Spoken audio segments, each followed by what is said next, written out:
বহুল আলোচিত তত্ত্বাবধায়ক সরকার ব্যবস্থা ফেরাতে দায়ের করা রিটের রায় আসছে কাল। সকালে রায় ঘোষণা করবেন বিচারপতি ফারাহ মাহবুব ও বিচারপতি দেবাশিস রায়ের হাইকোর্ট বেঞ্চ। কার্যতালিকার শুরুতেই রয়েছে সেটি। গেল 18ই অগস্ট এই বিষয়ে রিট করেন বেসরকারি সংস্থা সুজনের সম্পাদক বদিউল আলম মজুমদার।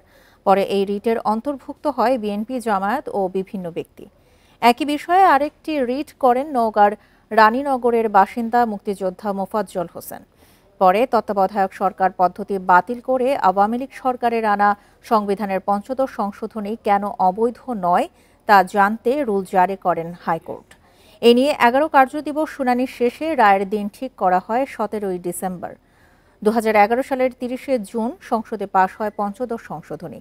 এতে শেখ মুজিবুর রহমানকে জাতির পিতা করা, তত্ত্বাবধায়ক সরকার ব্যবস্থা বাতিলের পাশাপাশি সংরক্ষিত নারী আসন ৪৫ থেকে বাড়িয়ে ৫০ করা সহ বেশ কিছু সংশোধনী আনা হয়।